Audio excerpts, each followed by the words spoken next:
Hello students, ये question JEE main 2024 में पूछा गया था। ये क्वेश्चन ईएमआई चैप्टर से है। ईएमआई चैप्टर से जब भी क्वेश्चंस होते हैं तो उसमें सिर्फ ईएमआई का कॉन्सेप्ट यूज नहीं होता है, पिछले चैप्टर के भी कॉन्सेप्ट यूज होते हैं। ठीक है, इसीलिए ईएमआई का जो क्वेश्चन है बहुत सिंपल नहीं होते हैं, थोड़ा ठीक ठाक लेवल के होते हैं।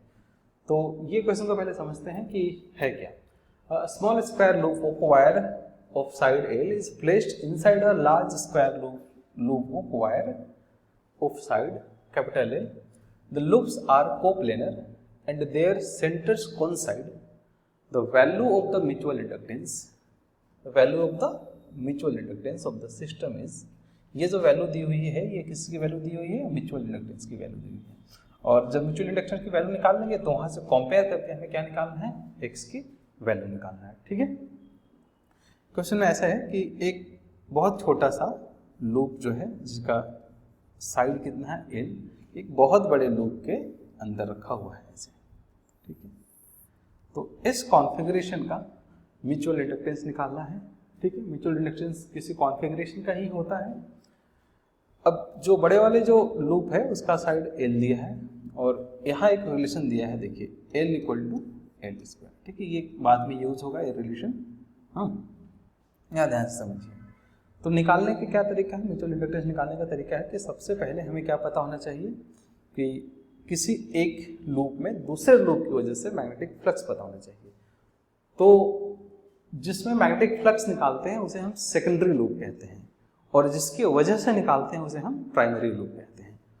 हम मान किसी भी सकते हैं प्राइमरी लूप और सेकेंडरी लूप, लेकिन हमें कैसे मानना चाहिए?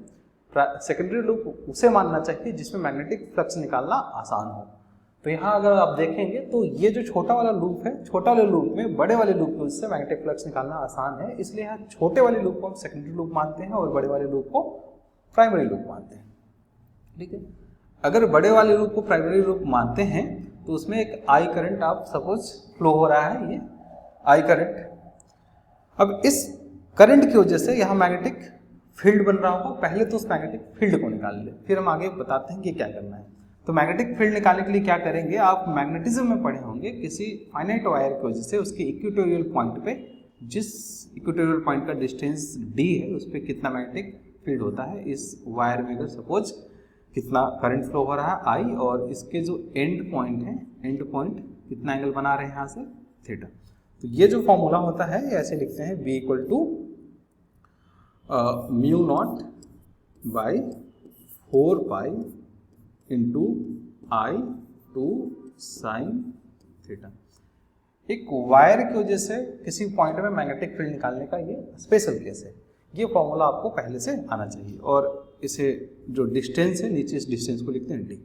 बट ऐसे ऐसे तो 4 वायर है और सभी वायर की वजह से आप देखेंगे तो सभी वायर के लिए ये जो पॉइंट है इक्वेटोरियल पॉइंट है और सभी से जो एंगल बन रहा है, अगर आप ज्योमेट्री से देखते हैं ये वाला एंगल, ये एंगल सभी से कितना है? 45 बन रहा है और सभी के लिए डिस्टेंस ये l/2 होगा।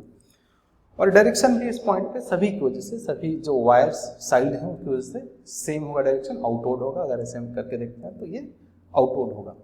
तो उन सब जितने की वजह से मैग्नेटिक फील्ड हो रहा है सबका सेम डायरेक्शन है, तो हम उसे जैसे स्केलर को ऐड करते हैं वैसे हम ऐड कर सकते हैं। ठीक है, आइए तो सबकी वजह से निकालना है तो क्या करेंगे? सबकी वजह से निकालना है तो 4 से मल्टीप्लाई कर देंगे इसमें, तो सबकी वजह से निकल जाएगा। तो कैसे लिखेंगे? B equal to 4 mu not.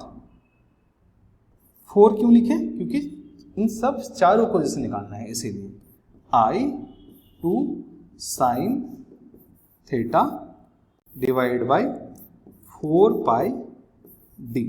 इन सब में वैल्यू पुट कर लीजिए, जो वैल्यू हमें पता हो वैल्यू पुट करते जाइए। B इज इक्वल टू, ये 4 से 4 काट लीजिए पहले, mu naught I to 1/√2 divided by pi d. D की जगह पे क्या रखेंगे? ये जो डिस्टेंस है यहाँ से इस पॉइंट को उसे रखेंगे। तो कितना डिस्टेंस है यहाँ? l/2 है। ठीक है, इसे और सिंप्लीफाई करते हैं तो ये हो जाएगा म्यू नॉट, ये ऊपर जाएगा तो मल्टीप्लाई हुआ 4 mu naught I divide by pi. ठीक है, इतना हो गया है।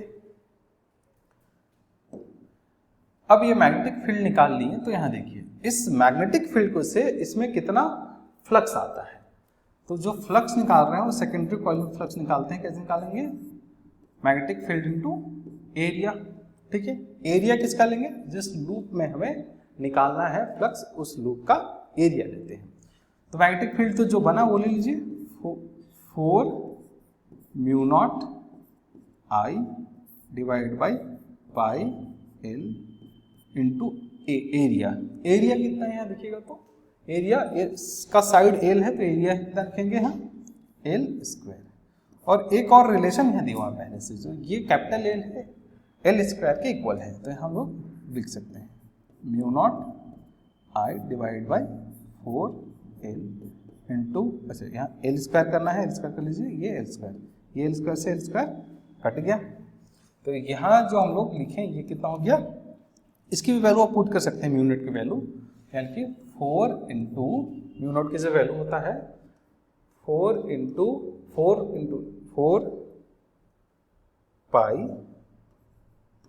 इंटू 10⁻⁻⁷, ठीक है, डिवाइड बाई पाई।